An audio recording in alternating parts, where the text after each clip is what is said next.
আজকে 224 নং আয়াত থেকে আমরা ইনশাআল্লাহ তাফসীর শুনব। আল্লাহ তাআলা বলছেন, ওয়ালা তাজআলুল্লাহা উরদাতাল লিআইমানিকুম আন তাবাররু ওয়া তাত্তাকু ওয়া তুসলিহু বাইনান নাস ওয়াল্লাহু সামিউন আলীম। আল্লাহ তাআলা তোমাদেরকে, তোমরা আল্লাহ তাআলার নামকে উরদাতান মানে ঢাল বানিও না, লিআইমানিকুম অর্থাৎ শপথের মাধ্যমে শপথ করে আল্লাহর নামকে ঢাল বানিও না। আং তাবাররু কোন ব্যাপারে শপথ? যে কোনো নেক কাজের ব্যাপারে শপথ। ওয়াতাত্তাকু আল্লাহকে ভয় করার ব্যাপারে শপথ।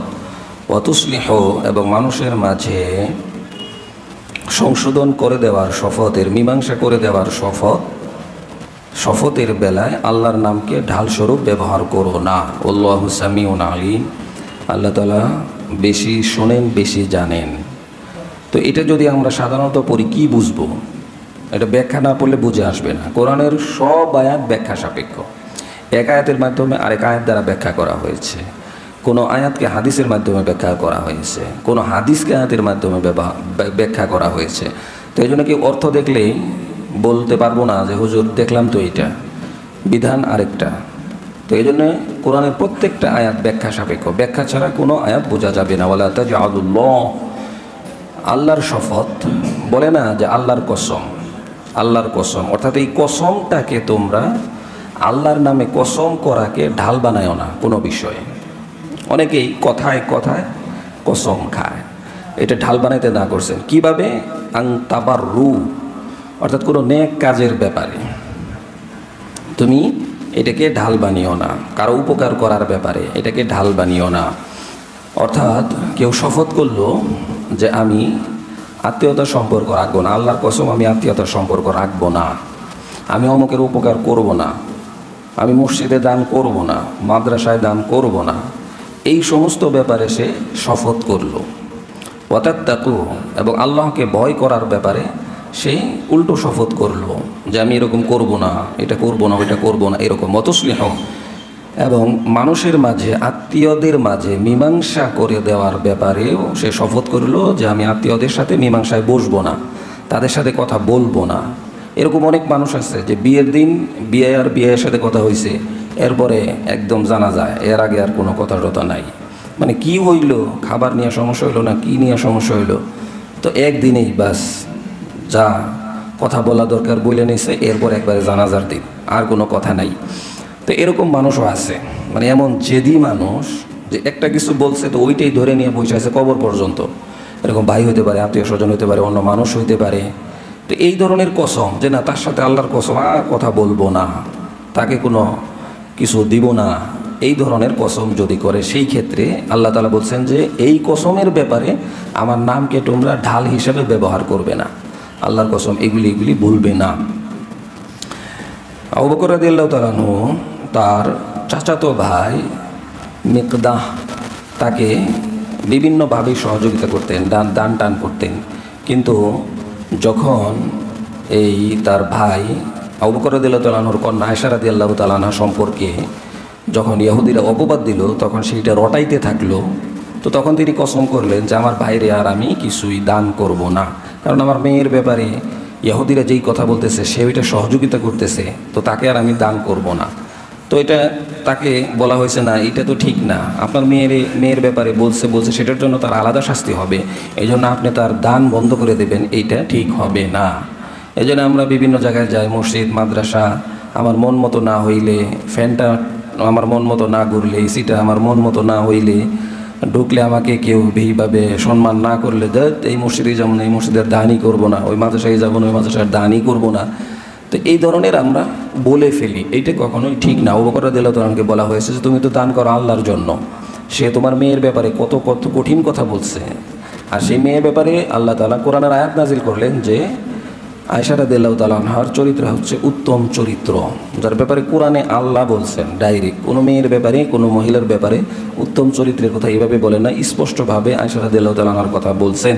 সেই ব্যাপারে কথা বলছিল, সেই জন্য দান বন্ধ করে দিয়েছিলেন। তো আল্লাহ তাআলা বলছেন যে না এটা করা যাবে না, তোমার দান তুমি চালায় যাও, সে যে অন্যায় করছে এর জন্য তাকে অন্যভাবে শাস্তি পেতে হবে। সেই কথাই আল্লাহ তাআলা বলছেন ওয়াতাত্তাকু, এবং নেক কাজের ব্যাপারে কেউ বললো যে নামাজ পড়বো না, নামাজ আর পড়বো না, কসম, আল্লাহর কসম নামাজ আর পড়বো না, আল্লাহর কসম অমুকের সাথে আর কথা বলবো না, আল্লাহর কসম অমুক জায়গায় আর দান টান করবো না, এই ধরনের কথা যদি বলে থাকো তাহলে এই কসম ভঙ্গ করে ফেলো, ভেঙে ফেলো। কেউ যদি বলে যে আমি আল্লাহর কসম নামাজ পড়বো না, এই কসম কি রাখা ঠিক হবে? এই কসম রাখা ঠিক হবে না। কেউ যদি বলে যে আমি অমুকের সাথে কথা বলবো না, আল্লাহর কসম, এই কসম রাখা ঠিক হবে না। কেউ যদি বলে যে আমি দান করবো না, এই কসম রাখা ঠিক হবে না, বরং কসম ভঙ্গ করতে হবে। কসম ভেঙে তারপরে ভালো কাজগুলি করতে হবে, সেটা আল্লাহ তাআলা বলছেন। আল্লাহু সামিউন আলিম, আল্লাহ তাআলা বেশি শোনেন, বেশি জানেন। এরপরের দিকে আসছে লা ইউআখিযুকুমুল্লাহু বিল্লাগবি ফি আইমানিকুম ওয়ালাকিন ইউআখিযুকুম বিমা কাসাবাত কুলুবুকুম আল্লাহু গফুরুন হালিম। লা ইউআখিযুকুমুল্লাহ, আল্লাহ তাআলা তোমাদেরকে ধরবেন না, বিল্লাগবি ফি আইমানিকুম, তোমাদের অহেতুক কসমের কারণে তোমাদেরকে ধরবেন না, মানে শুধু শুধু কসম খায় এই কারণে তোমাদেরকে আল্লাহ তাআলা ধরবেন না। ওয়ালাকিন ইউআখিযুকুম, কিন্তু বিমা কাসাবাত কুলুবুকুম, কিন্তু যেই কসম তোমরা অন্তর থেকে খাও, যে আল্লাহর কসম আমি এটা করব, অন্তর থেকে খাও, সেই কসমের ব্যাপারে তোমাদেরকে জিজ্ঞেস করা হবে, সেই কসমের ব্যাপারে তোমাদেরকে ধরা হবে। কিন্তু এমনি এমনি কসম খেলে সেটা লাউ কসম হবে, অহেতুক কসম হবে, সেই ব্যাপারে তোমাদেরকে ধরা হবে না। যেমন বলল যে এবার বাড়িতে যে মানে বিশাল 10 ফুট 20 ফুট 50 ফিট মাছ মারছি আল্লাহর কসম, তারপরে আল্লাহর কসম, মানে এরকম আছে না কিছু বাড়ায় বাড়ায় কথা বলে, মানে বেশি বেশি কথা বলে। তো এই ধরনের যদি কসম খায় সেই ক্ষেত্রে আল্লাহ বলছেন যে না, এটা ধরা হবে না, এটা অহেতুক, তুমি যে ভুয়া কথা বলতেছো সেটাকে ভুয়াভাবেই নেওয়া হবে, এই কসমের জন্য তোমাকে পাকড়াও করা হবে না। তবে তোমাকে চিন্তা করতে হবে যে তুমি কার নামে কসম খাচ্ছ, আল্লাহর নামে কসম খাচ্ছ। ভুয়া একটা বিষয় নিয়ে আল্লাহর নামে কসম খাওয়া এটা কখনোই ঠিক হবে না। এই জন্যে কসম, আর কসম খেতে হবে একমাত্র আল্লাহর নামে, পিতার নামে, মাতার নামে, বাবার নামে, পীরের নামে, মসজিদের নামে, মাদ্রাসার নামে, কোরআন শরীফে হাত দিয়ে, কারো মাথায় হাত দিয়ে, সন্তানের মাথায় হাত দিয়ে কোনো ধরনের কসম খাওয়া যাবে না। এই ধরনের কসম খেলে সেটা শিরিক হবে। এই জন্য কসম খাইতে হবে একমাত্র আল্লাহর নামে, আল্লাহর কসম। যারা সত্য কথা বলে, ভালো কথা বলে, তারা কয়জনে কসম খায়? তারা তো কসম খাওয়া লাগে না, সে নিজেই সত্যবাদী, এত কসম খাওয়া লাগবে কেন? কিন্তু যারা মিথ্যা বলে এরাই দেখা যায় যে অধিকাংশ সময় কসম খেয়ে ফেলে। তবে কসম, কোন কসম খাচ্ছি সেই ব্যাপারে অবশ্যই আমাদেরকে খেয়াল রাখতে হবে যে এটা কি লাভ কসম, অহেতুক কসম, না আসলেই অন্তর থেকে কসম খাচ্ছি। তো এই জন্য কেউ যদি খারাপ বিষয়ের কোনো কসম করে সেই ক্ষেত্রে কসম ভঙ্গ করতে হবে, যে না কসম খাইছি তো খাইছি, এটা ভাঙা যাবে না, এরকম না।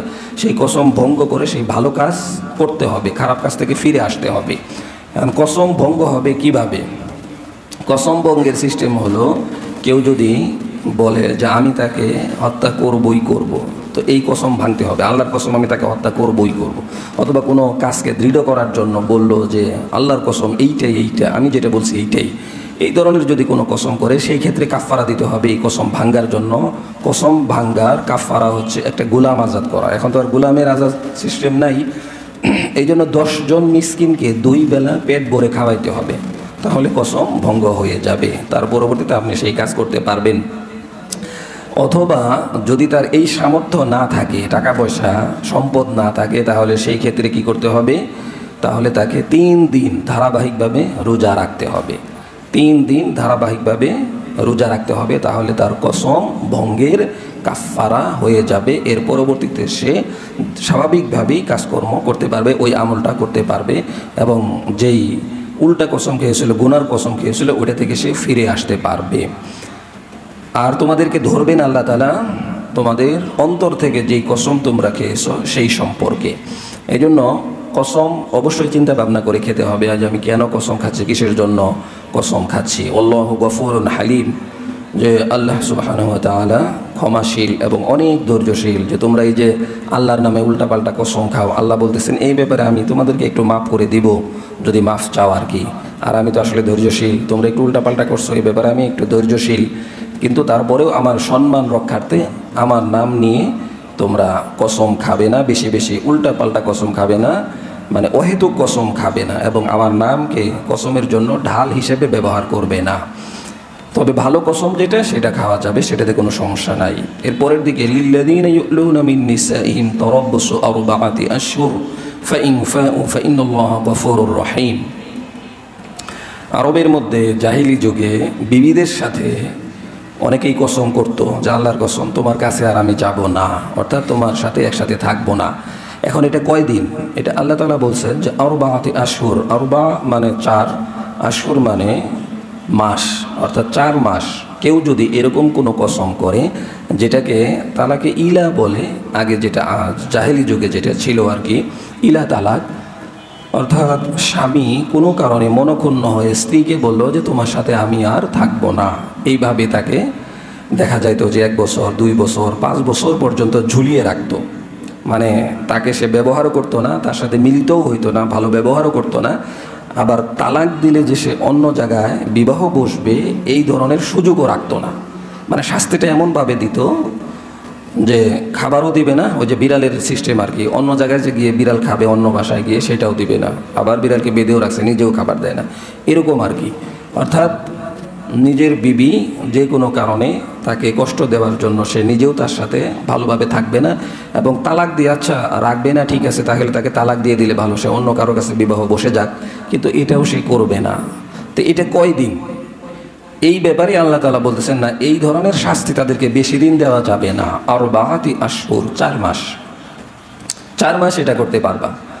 4 মাস তার থেকে বিছানা আলাদা করে দিলে, সে যদি কথা না শোনে, কোনো স্বামী স্ত্রীর মধ্যে যদি ঝগড়া হয়, সিস্টেম কি? সিস্টেম হচ্ছে যে তাদের মধ্যে যদি বনিবনা না হয়, সমস্যা তৈরি হয়, সেই ক্ষেত্রে সিস্টেম হচ্ছে যে ওয়াইন খিফতুম শিকাক বাইনাহুমা, সূরা নিসার মধ্যে আসছে যে তাকে আগে বুঝাও, তাকে দ্বীনি জ্ঞান শিক্ষা দাও, বই পুস্তক পড়তে দাও। তো জানা আছে যে না আমার ওয়াইফ এরকম না, সে মানবে না, তাহলে তাকে হালকা, যেটা হাদিসের মধ্যে আসছে, এইভাবে তাকে শাসন করো। এটাও যদি সে না মানে তাহলে বিছানা আলাদা করে দাও। এটাও যদি সে না মানে, ভালো না হয়, সেই ক্ষেত্রে উভয় পক্ষের মুরব্বীরা নিজেরা বসে তাদের মধ্যে মীমাংসা করে দাও। এতেও যদি না হয়, সেই ক্ষেত্রে শরীয়ত বলছে তাকে 1 তালাক দাও প্রথমে। এতেও যদি সে ভালো না হয় তাহলে 2 তালাক। এতেও যদি সে ভালো না হয় তাহলে 3 তালাক দিতে বলছে। এটা হচ্ছে শেষ পর্যায়ে। কিন্তু আমরা কি উল্টাপাল্টা, মানে প্রথমেই হলো তালাক, এরপরে হলো বুঝানো, এরপরে দিনই কথা, এরপরে হালকা শাসন, এরপরে মীমাংসায় বসে উল্টা করে ফেলি। আবার অথবা প্রথমেই মীমাংসায় বসে যায়, অথবা দেখা যায় স্ত্রীর নামে বিভিন্ন আত্মীয় স্বজনের কাছে ফোনে ফোনে এই সমস্ত কথা বলতেছে, অথবা স্ত্রীও স্বামীর নামে বিভিন্ন জায়গায় এই ধরনের কথা বলতেছে। দিনই জ্ঞান তো আর নাই, কী করবে না করবে, রাগ উঠছে তো শুরু করছে। তো আল্লাহ তাআলা এগুলির সিস্টেম বলে দিয়েছেন যে এই ধরনের সমস্যা তৈরি হলে তোমরা কি করবে। তো জাহিলি যুগে তারা 4 মাসের অধিক 1 বছর 2 বছর 5 বছর পর্যন্ত এরকম করে ঝুলায় রাখতো। তো এইটাই আল্লাহ তাআলা সীমানা নির্ধারণ করে দিয়েছেন, তোমরা যদি কাউকে এরকম শায়েস্তা করতে চাও তাহলে সেই ক্ষেত্রে 4 মাস পর্যন্ত এরকম করতে পারবে। ফাইন ফাউ ফাইন্নাল্লাহা গফুরুর রহিম। আর যদি চাও যে না এর মধ্যেই তাকে ফিরিয়ে নিয়ে আসবে, তাহলে আল্লাহ তাআলা ক্ষমাশীল এবং দয়ালু, আল্লাহ তোমার উপর দয়া করবেন। অর্থাৎ 4 মাসের মধ্যেই চাইলে তার সাথে মুখে বা শারীরিক সম্পর্কের মাধ্যমে স্ত্রীকে ফিরিয়ে আনা যাবে, এতে কোনো বিবাহের কোনো প্রয়োজন পড়বে না, কোনো সমস্যাও নাই। তো 4 মাস কেন বললেন আল্লাহ তাআলা? 4 মাস এজন্য বলা হয়েছে যে রাসূল সাল্লাল্লাহু আলাইহি ওয়াসাল্লাম একবার স্ত্রীদের সাথে রাগ করে বললেন যে তোমাদের কাছে আর আমি যাব না, যে 1 মাস আর তোমাদের কাছে যাব না। তো স্ত্রীরাও 1 মাস দূরে। তো যেদিন 29 তারিখ হয়ে গেছে, রাসূল বলছেন যে এখন তোমাদের কাছে আমি যাব। তো স্ত্রীরা বললো যে হুজুর 29 দিন হয়েছে, আপনি তো বলছেন 1 মাস, তো এখনও তো 1 মাস হয় নাই, এখনই আবার আমাদের কাছে আসবেন। তো রাসূল বলছেন যে আরবি মাস তো কোনো মাস 29 দিনেও হয়, আর আমি যেই মাসের কথা বলতেছি এটা 29 দিনেই হয়েছে, অর্থাৎ মাস পূর্ণ হয়েছে। তো রাসূল এরকম করছেন আর কি। এখন আরবাআতি আশহুর 4 মাস কেন বললেন? ওমর রাদিয়াল্লাহু তাআলা আনহু তার শাসনকালে দেখা যেত যে বিভিন্ন সময়ে তিনি রাত্রিবেলায় ঘুরতেন, কার কী সমস্যা এরকম খুঁজে দেখতেন। তো একবার দেখছেন যে এক মা চুলোর মধ্যে শুধুমাত্র পানি জাল করতেছে আর সন্তানদেরকে বুঝাইতেছে যে রান্না হইতেছে, ভাত হইতেছে, তোমরা একটু ধৈর্য ধারণ করো। তো তিনি তাকে দেখলেন যে না, আসলে কিছুই না। তো এরপরে বাইতুল মাল থেকে তাকে খাবারের ব্যবস্থা করলেন। এই ধরনের বহুত ঘটনা।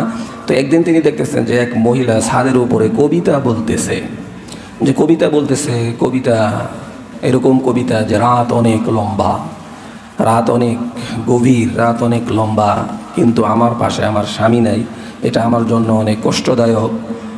যদি আমি আল্লাহকে ভয় না করতাম তাহলে অবশ্যই কোনো একজনকে আমি স্বামী হিসেবে অল্প সময়ের জন্য গ্রহণ করতাম, অর্থাৎ অন্যায় কাজ করতাম যদি আমি আল্লাহকে ভয় না করতাম। যেহেতু আমি আল্লাহকে ভয় করি, এজন্য এই ধরনের কাজে আমি সামিল হব না, কিন্তু আমি স্বামীর জন্য অপেক্ষা করতেছি। এই আক্ষেপ তার মনে, সেই এরকম কবিতা বলতেছিল। তো উমর রাদিয়াল্লাহু তাআলা এটা শুনছেন দূরের থেকে, এরপরে লোক পাঠিয়ে দিয়েছেন, তাকে ধরে নিয়ে আসছে যে তুমি এগুলি কেন বলছো? তো সে বলছে যে আমার স্বামী তো অনেক দিন হয় বাহিরে গেছে, তো আমি তার বিরহে এই কবিতা বলতেছি। এরপরে উমর রাদিয়াল্লাহু তাআলা চিন্তা করলেন যে আসলে এটা একটা বিষয় যে মহিলারা স্বামী ছাড়া কয়দিন থাকতে পারে, এটা বোঝা দরকার, এবং সেই অনুযায়ী মুজাহিদদেরকে সেইভাবে এত্তেলা দেওয়া দরকার, হুকুম জারি করা দরকার। এরপরে উমর রাদিয়াল্লাহু তাআলা তার কন্যার কাছে গেলেন, হাফসা রাদিয়াল্লাহু তাআলা আনহা, যিনি রাসূল সাল্লাল্লাহু আলাইহি ওয়াসাল্লামের স্ত্রী ছিলেন। দুই সাহাবী তো রসুলের শ্বশুর, আবার দুই সাহাবী রসুলের জামাতা।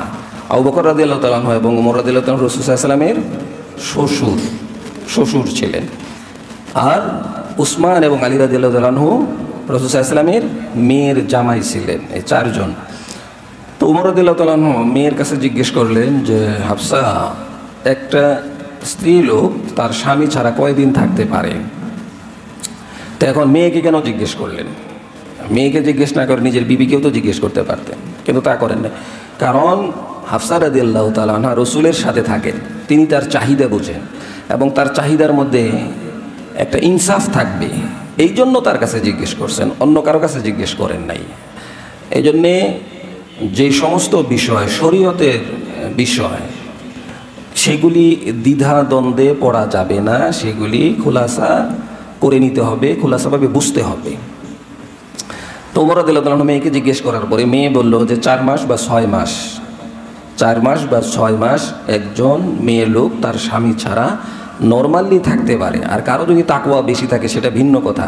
তখন ওমর রাদিয়াল্লাহু তাআলা সাথে সাথে মুজাহিদদের মাঝে বার্তা প্রেরণ করলেন, চিঠি পাঠিয়ে দিলেন যে তোমাদের যাদের 4 মাস বা 6 মাস হয়ে গেছে, তোমরা তাড়াতাড়ি জিহাদের ময়দান থেকে ফিরে আসো, অন্য গ্রুপ যাবে, তারা যুদ্ধ করবে, তোমরা স্ত্রীদের সাথে মিলিত হবে, এরপরে আবার তোমরা জিহাদের ময়দানে যাবে। তো এখন জিহাদের ময়দান থেকে ফেরত আসতে বলছে, কারণ স্ত্রীর হক আছে। এই জন্য আল্লাহ তাআলা আরবাআতি আশহুর, 4 মাসের কথা বলছেন। কিন্তু বিদেশ গেলে তো কোনো সমস্যা নাই, বিদেশ 5 বছর 10 বছর। ওই দিন এক পাগলার কথা শুনলাম, হের ইন্টারভিউ নিতেছে। পাগল মানে হইলো দুনিয়ার পাগল আর কি, শিয়ানা। 32 বছর বিদেশ থাকে, 32 বছর বিদেশ থাকে, দেশে আসছে মাত্র 2 বার। ও কি স্ত্রীর হক আদায় করছে? ওর বিয়ে করতে বলছে কে? তো সে 2 বার মাত্র দেশে আসছে, এখন সন্তানদের খবর নাই, স্ত্রীর খবর নাই। এই হইল মানুষের অবস্থা। মানে দুনিয়ায় যে কি পাইছে এরা, দুনিয়া ছাড়া কিচ্ছু বোঝে না। আমেরিকা যাইতে পারলেই আসমানের চাঁদ পাইয়া গেল, লন্ডন যাইতে পারলেই চাঁদ পেয়ে গেল, মানে একটা এরকম একটা অবস্থা আর কি। তো 5 বছরের আগে তো আপনার দিবে না, কি কি জানি বলে, মানে আপনার লাগাতার 2 বছর 5 বছর থাকতে হবে, তাহলে না সেই দেশের নাগরিকত্ব বা বিভিন্ন সিস্টেম আছে এগুলি দিবে। তা 2 বছরের মধ্যে তো আপনি মানে তাও কি করে, আবার যাওয়ার 6 মাস আগে বিবাহ করে, অথবা বিদেশ থাকে অনেক দিন, 6 মাসের ছুটি নিয়ে আসছে। এখন ইটালি বলা, সুন্দর মেয়ে দেখতেছে, সুন্দর মেয়ে দেখতেছে, আমেরিকার বলা, লন্ডনের বোয়া, সুন্দর মেয়ে দেখতে দেখতে দেখতে দেখতে আর মাত্র আছে 1 মাস। এই 1 মাস পরে আবার লন্ডন চলে যেতে হবে। কারণ 1 মাস কথা সুন্দর মেয়ে দেখতে দেখতে 15 দিন আছে। এই 15 দিনের মধ্যে তড়িঘড়ি করে বিবাহ করে 1 সপ্তাহ থাকে। 1 সপ্তাহ থাকার পরে সে গেছে আবার লন্ডন চলে গেল। তাহলে এই যে নতুন স্ত্রীকে রেখে সে চলে গেল, তার হক সে কীভাবে আদায় করবে? এই কারণেই কি হয়, পরকীয়া হয়। এই কারণেই দেখা যায় যে প্রবাসী স্ত্রীরা, অন্য স্ত্রীরা, শুধু যে প্রবাসী স্ত্রীরা করে তা না, অন্যরাও করে, যাদের খাসলত খারাপ, চরিত্র খারাপ, এদের স্বামী যদি খাটেও থাকে তারপরও আরেকজনের সাথে পরকীয়া করে, এগুলি হলো ভিন্ন কথা। তো এই যে একটা বিষয় যে দুনিয়া ইনকামের জন্য স্ত্রীর হকের প্রতি তাকাইলো না, সন্তানদের হকের প্রতি তাকাইলো না, যেখানে যুদ্ধের ময়দান থেকে উমর রাদিয়াল্লাহু তাআলা 4 মাস 6 মাস মতান্তরে এইভাবে সে এর মধ্যে তফাত রেখে তাদেরকে ফেরত দিলেন, আবার বাড়িতে আনলেন, আবার ফেরত নিলেন। আর সেই জায়গায় বিদেশের জন্য এদেরকে যদি বলেন যে চলেন, কই চলেন, যে 7 দিনের জন্য জামাতে চলেন, হ্যাঁ 7 দিন, এর মানে 1 মাসের জন্য 1 মাস।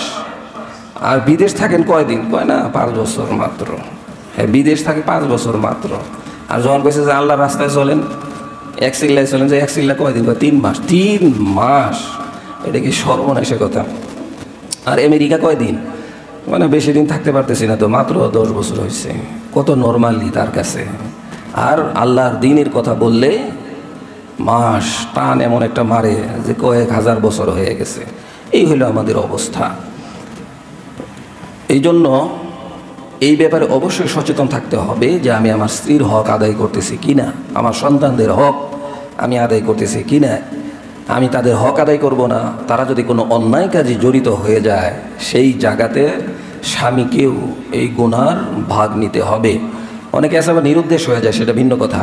তো সেই ব্যাপারে যে 4 মাস বা কেউ কেউ বলছেন 10 বছর, কোনো স্বামী যদি নিরুদ্দেশ হয়ে যায় 5 বছর 10 বছর, বিভিন্ন মতামত রয়েছে। এরপরে যদি তাকে খুঁজে না পাওয়া যায় তাহলে তাকে কোর্টের মাধ্যমে বা উকিলের মাধ্যমে, যারা বিবাহ পড়ায় তাদের মাধ্যমে তাকে সেপারেট করে দেওয়া হবে, সে অন্য জায়গায় বিবাহ বসতে পারবে। তো এই জন্য ফাইনাল্লাহু গফুরুর রহিম। তো 4 মাস শায়েস্তা করার জন্য এতটুকু করা যাবে স্ত্রীদের সাথে, কিন্তু এর উপরে না। আর যদি তোমরা ফিরে আসো তাহলে আল্লাহ তাআলা তোমাকে ক্ষমা করবেন, আল্লাহ তাআলা দয়ালু। ওয়া ইন আযামু তালাক ফাইনাল্লাহা সামিউন আলীম। আর যদি তালাক দেওয়ার ইচ্ছা থাকে তাহলে তালাক দিয়ে দাও, ঝুলে রাখিও না। এরকম অনেক স্বামী আছে, এরকম অনেক স্বামী স্ত্রী আছে যারা বছরের পর বছর এক বিছানায় ঘুমায় না, অথচ একসাথে সংসার করতেছে, সব কিছু করতেছে। তাহলে একজন আরেকজনের হক কোথায়? হক নাই, হকের খবর নাই। মারাত্মক বিষয় এগুলি। তো আল্লাহ তাআলা বলতেছেন ওয়া ইন আযামু তালাক। আর যদি তোমার মনে আসলেই এরকম ইচ্ছা থাকে যে তাদেরকে তালাক দিবে, তাহলে তাকে তালাকই দিয়ে দাও, শুধু শুধু তাদেরকে ঝুলিয়ে রেখো না। ওয়াল মুতাল্লাকাতু ইয়াতারাব্বাসনা বিআনফুসিহিন্না সালাসাতা কুরু। আর তালাক প্রাপ্তা মহিলার হায়েস বা তার মেয়াদ কতদিন হবে, যে তার মেয়াদ হবে 3 মাসিক, তার মেয়াদ হবে 3 মাসিক। অর্থাৎ একটা মহিলাকে তালাক দেওয়া হলো, তালাক দেওয়ার পরে তারপরের দিনই বিয়ে, নাকি 1 সপ্তাহ পরে বিয়ে, 1 মাস না, এরকম 3 ঋতু অর্থাৎ 3 পিরিয়ড পর্যন্ত অপেক্ষা করতে হবে। এরপরে তাকে অন্য স্বামীর কাছে বিবাহ দিতে পারবে। অন্য স্বামীর কাছে বিবাহ, আরেকজনের স্বামী থাকা অবস্থাতেই এই বলে আরেকজন গেছে গা, এটা কি আজীব ব্যাপার। ওদিন আরেক খবর শুনলাম যে বড় বোনের জামাইয়ের সাথে ছোট বোন চলে গেছে। তাহলে এই বড় বোনের কী উপায় হবে আর ছোট বোনের কী উপায় হবে? বিয়ে কোনটা আছে আর কোনটা ভাঙছে? দ্বিতীয় বিয়ে হয় নাই, কারণ প্রথম বিয়ে থাকা অবস্থায় এটা যদি অন্য মহিলাকে করতো তাহলে ঠিক ছিল, আরেক বোন বিবাহ বসতে পারবে না। এবং তালাক প্রাপ্ত হওয়ার পরে 3 হায়েস পর্যন্ত, 3 পিরিয়ড পর্যন্ত ওই মহিলাকে অপেক্ষা করতে হবে। আর যদি গর্ভে সন্তান থাকে তাহলে সেই ক্ষেত্রে সন্তান জন্মগ্রহণের পরে সে বিবাহ বসতে পারবে, এর আগে বিবাহ বসতে পারবে না। আর যদি বিবাহ হয়েছে, বিবাহর পরে যাই হোক, বিবাহর দিনই দেখা গেল কাজী বিবাহ টিবাহ পড়াইছে, হুজুর বিবাহ টিবাহ পড়াইছে, দোয়া টোয়া করছে, পরে খাবার টাবার দিছে, এখন খাবারের মধ্যে গুস্ত কম পড়ছে, লাগছে মারামারি। বললো যে তো প্রথম দিনই যেহেতু খাবার কম দিছে তোর বাপ, তাহলে তোরে তালাক, 1 তালাক 2 তালাক 3 তালাক। তাই এর উপায় কি? তার কোনো ইদ্যত পালন করতে হবে না, তার কোনো ইদ্যত পালন করতে হবে না। যদি জানা যায় যে স্বামী স্ত্রী কোনো এক ঘরে তারা গোপনে 2 ঘন্টা 1 ঘন্টা ছিল, যেটাকে খলওয়াতে সহিহা বলা হয় ফিকহের ভাষায়, এরকম যদি হয় যে তারা কোনো ঘরে কিছু সময় ছিল, অথবা যদি জানা যায় যে তারা একান্ত সময় অর্থাৎ শারীরিক সম্পর্ক তৈরি করছে, তাহলেও তাদের জন্য এই যে এরকম 3 পিরিয়ড এবং গর্ভ যদি সন্তান আসে সেই ক্ষেত্রে গর্ভ সঞ্চার হওয়া পর্যন্ত তাদেরকে অপেক্ষা করতে হবে, এরপরেই সে অন্য স্বামীর কাছে বিবাহ বন্ধনে আবদ্ধ হতে পারবে। কত বিষয় আছে আমাদের সমাজে, কিন্তু এগুলি কোনো তোয়াক্কাই করে না। সমানে তালাক, সমানে বিবাহ, কারে তালাক দিতেছে কারে বিবাহ করতেছে কোনো খবর নাই। তো এক স্বামীর কাছে থাকা অবস্থায় আরেক পুরুষ কোনোভাবেই তাকে বিবাহ করতে পারবে না। কেন সিস্টেম কেন করলেন আল্লাহ তাআলা? এই জন্য করলেন যে তার গর্ভে যদি কোনো সন্তান এসে থাকে, বলবেন যে না কোনো সন্তান নাই, না এটা আপনি এমনি মুখস্থ বললেই হবে না। সন্তান থাক না থাকে এটা আল্লাহ তাআলার হুকুম। তবে যদি সন্তান কোনো কারণে আপনার থেকে থাকে সেই ক্ষেত্রে আরেকজনের কাছে বিবাহ হবে, তখন এই সন্তান জন্মগ্রহণের পরে মারামারি লাগবে। ও বলবে এটা আমার সন্তান, সে বলবে এটা আমার সন্তান। আর যদি খরগোশ দিতে না আছে, সে বলবে না এটা আমারও না, সে বলবে এটা আমারও না, তাহলে মহিলা পড়বে এক বিপদে। এই জন্য আল্লাহ তাআলা এই ধরনের সিস্টেম করেছেন। ওয়ালা ইয়াহিল্লু লাহুন্না, আর অনেক কথা, লাহুন্না আন ইয়াকতুমনা মা খালাকাল্লাহু ফি আরহামিহিন্না ইন কুন্না ইউমিননা বিল্লাহি ওয়াল ইয়াউমিল আখির। এরপরে আল্লাহ তাআলা বলতেছেন যে তোমার পেটে যদি কোনো কিছু থাকে সেই ক্ষেত্রে মহিলাকে বলতেছেন তুমি এটাকে গোপন করো না। আরহামিহিন্না ইন কুন্না ইউমিননা বিল্লাহি ওয়াল ইয়াউমিল আখির, যদি তুমি আল্লাহ এবং আখিরাতের উপরে বিশ্বাস করে থাকো। ওয়া বুউলাতুহুন্না হাক্কু বিরাদ্দিহিন্না ফি যালিকা ইন আরাদু ইসলাহা ওয়া লাহুন্না মিথলু আল্লাযী আলাইহিন্না বিল মারুফ ওয়া লিরিজালি আলাইহিন্না দারাজা ওয়াল্লাহু আজিজুন হাকীম। এরপরে আল্লাহ তাআলা বলতেছেন ওয়া বুউলাতুহুন্না হাক্কু বিরাদ্দিহিন্না ফি যালিকা ইন আরাদু ইসলাহা, অর্থাৎ স্বামী যদি ফিরে আসতে চায়, তাদের মধ্যে যদি সুলাহ করতে চায়, তাহলে সেই ক্ষেত্রে স্বামীর কথার অগ্রাধিকার দিতে হবে। স্ত্রী আসতে বাধ্য যে হ্যাঁ আমরা ঘর সংসার করব, মীমাংসা হবে আর কি। ওয়ালাহুন্না মিথলুল্লাযী আলাইহিন্না বিল মারুফ, এবং স্ত্রীদের উপরে যেরকম স্বামীদের হক রয়েছে এমনিভাবে স্বামীদের উপরেও স্ত্রীদের হক রয়েছে। ওয়ালি রিজালি আলাইহিন্না দারাজা, তবে এক ধাপ মর্যাদা সম্মান স্ত্রীদের উপরে পুরুষদের। আল্লাহু আজিজুন হাকিম, আল্লাহ তাআলা প্রজ্ঞাময় এবং পরাক্রমশালী। এখানে তালাকের কথা বলছে। তালাক হলো 3 প্রকার। 1 নম্বর তালাক হচ্ছে তালাকে রেজাই, অর্থাৎ কেউ যদি বলে 1 তালাক দিলাম বা 2 তালাক দিলাম, আসলে তালাকের নিয়ম কি যে সব কিছু শেষ না, এই মহিলার সাথে আর কোনোভাবেই পারা যাচ্ছে না, তখন হচ্ছে তালাকের বিষয়। তো তখন তাকে তালাক দিতে হবে 1 তালাক, অর্থাৎ এই 1 তালাক দিলে তার পরবর্তী মাসে গিয়ে আরেক তালাক। তাহলে এই 1 মাসে চিন্তা ভাবনা করবে যে বড় সন্তান আছে, মেয়েটা বড় হয়ে গেছে, ছেলেটা বড় হয়ে গেছে, যাই হোক ঘর সংসারটা করতে থাকি, নানান জনে বুঝাইতে থাকবে যাতে করে সে ফিরে আসে। আপনি যদি আদালতেও যান, আদালতেও কখনোই সেপারেট করে দেওয়ার চিন্তা ভাবনা তারা করে না। তারা মামলা ঝুলায় রাখে বছরের পর বছর, যাতে স্বামী স্ত্রী কোনো না কোনোভাবে যাতে তারা মিলে যায়। এই জন্য এটা ইসলামেরও কথা। এই জন্য 1 মাস গ্যাপ প্রথমে, এরপরে দেখা গেল যে তারা মিলল না। যদি মিলে সেই ক্ষেত্রে তাদের বিবাহ দোহরায় করতে হবে না, মোহরও ধার্য করতে হবে না, শুধুমাত্র তারা এক খাটে থাকবে, এক বিছানায় থাকবে, তো হয়ে গেল। এরপরে পরের মাসে 2য় তালাক দিবে। 2য় তালাক দেওয়ার পরেও সে তাকে ফিরিয়ে আনতে পারবে। আল্লাহ তাআলা সুযোগ দিয়েছেন, 2 মাস হয়েছে, ভালো করে বোঝো যে আসলে কি করবে, তালাক দিবে কি দিবে না, তোমার সামাজিক স্ট্যাটাস কোথায় যাবে, তুমি সমাজে কেমনি মুখ দেখাবে, তোমার সন্তান বড় হয়ে গেছে, এই ধরনের এগুলি স্বামীকেও বুঝতে বলা হয়েছে, চিন্তা ভাবনা করতে বলা হয়েছে, মহিলাকেও চিন্তা ভাবনা করতে বলা হয়েছে। তো স্টেপ বাই স্টেপ ইসলাম কিন্তু এইভাবে বলে নাই যে ডাইরেক্ট 3 তালাক দিয়ে দাও, এটা বলে নাই কখনো। কিন্তু কেউ যদি ডাইরেক্ট 3 তালাক দিয়ে যায় তাহলে আবার হয়ে যাবে, দিয়ে দিলে হয়ে যাবে। কিন্তু এখন অনেকেই বলে যে 3 তালাক দিলে হবে না, এটা মিথ্যা কথা, এটা কোরআনের কথা না, এটা তাদের মন গড়া কথা। অবশ্যই তালাক হবে। তো সিস্টেম হচ্ছে তালাকের রেজাই, যেটা 1 তালাক 2 তালাক সে দিবে, এরপরে স্ত্রীকে ফিরিয়ে আনতে পারবে ইচ্ছা করলে। 2 নাম্বার হচ্ছে তালাকে বাইয়েনা, সেটা যদি দেয় তাহলে স্ত্রীকে বিবাহের মাধ্যমে, পুনরায় বিবাহের মাধ্যমে ফিরিয়ে আনতে পারবে, কোনো সমস্যা নাই। কিন্তু যদি 3 তালাক দিয়ে দেয়, যে 1 তালাক 2 তালাক 3 তালাক 4 তালাক 5 10 লক্ষ কোটি যাই দেখ, মানে 3 তালাক যদি বলে ফেলে, আর যদি শুধু বলে 3 তালাক তাহলে 1 তালাক পতিত হবে। কিন্তু যদি বলে যে 1 2 3 তালাক, তাহলে সেই ক্ষেত্রে এই মহিলা তার জন্য হারাম হয়ে যাবে সাথে সাথেই, আর দোহরায় আনতে পারবে না। দোহরায় আনার সিস্টেম কি? দোহরায় আনার সিস্টেম হচ্ছে এই স্ত্রীকে নিয়ে ঘর করতে গেলে দেখা গেল 3 তালাক দিছে, দেওয়ার পরে মনে হয়েছে যে আরে আমার পোলা তো বড় হয়ে গেছে, মেয়ে বড় হয়ে গেছে, সামাজিক স্ট্যাটাসে আত্মীয় স্বজনের সামনে কেমনে মুখ দেখাবো, সকালে সবাই জানবে যে আমাদের মধ্যে সেপারেট হয়ে গেছে, লজ্জার কথা, এখন কি করি, সেই ক্ষেত্রে সে যদি মনে করে যে আমি আমার স্ত্রীকে আবার ফিরিয়ে নিব, তাহলে এত সহজ না। এই 3 পিরিয়ড পর্যন্ত অপেক্ষা করতে হবে। 3 পিরিয়ডের পরে আর যদি গর্ভে সন্তান থাকে তাহলে সন্তান জন্ম হওয়া পর্যন্ত অপেক্ষা করতে হবে। এরপরে এই মহিলাকে আবার আরেকজনের কাছে বিবাহ দিতে হবে, যেটাকে আমরা বলি যে হিল্লা বিবাহ। হিল্লা বলতে কোনো বিবাহ নাই, এটা হলো গ্রাম্য ভাষা, কিন্তু কোরআনে যেটা আসছে অবশ্যই তাকে অন্য পুরুষের সাথে বিবাহ দিতে হবে। নর্মালি সে বিবাহ বসবে, বসার পরে ওই পুরুষ তার সাথে, এই পুরুষ যেরকম তার সাথে রাত্রি যাপন করেছে, শয়ন করেছে, শুধু বিবাহ বসলে হবে না। ওখানে বিবাহের 1 নাম্বার উদ্দেশ্য হচ্ছে তার সাথে শারীরিক সম্পর্ক করতে হবে। এরকম এক সাহাবী রাসূলের কাছে গেছেন যে সে তো আমার সাথে, আমি তো অমুক স্বামীর কাছে চলে যেতে চাই, কিন্তু এখন যার সাথে আমার বিবাহ বন্ধনে আমি আবদ্ধ আছি সে তো কিছু পারে না, সে তো দুর্বল। তাহলে বলছে তুমি যাইতে পারবা না। বলছে তোমাদের সাথে ভালোভাবে শারীরিক সম্পর্ক হইতে হবে, এটা 1 নাম্বার কথা। ভালোভাবে শারীরিক সম্পর্ক হওয়ার পরে সে যদি তালাক দেয়, আর যদি না দেয় তাহলে বাদ। সে যদি তালাক দেয় তাহলে সেই ক্ষেত্রে গর্ভে যদি সন্তান আসে তাহলে গর্ভে সন্তান সঞ্চার হওয়ার পরে, আর যদি গর্ভে সন্তান না থাকে তাহলে সেই ক্ষেত্রে 3 পিরিয়ড পর্যন্ত অপেক্ষা করার পরে আবার আগের স্বামীর কাছে আসতে পারবে। পানিশমেন্টটা কীরকম? সেই রকম। তো এই জন্য তালাক দেওয়ার আগে মনে রাখতে হবে যে আমি কি বলতেছি, কি করতেছি।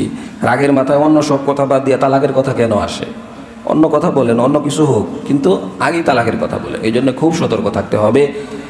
আমরা যারা বিবাহিত পুরুষ, আসলে তালাক সম্পর্কিত, বিবাহ সম্পর্কিত চ্যাপ্টার অবশ্যই আমাদেরকে বারবার পড়া উচিত, কিন্তু জীবনে একবারও পড়ে না।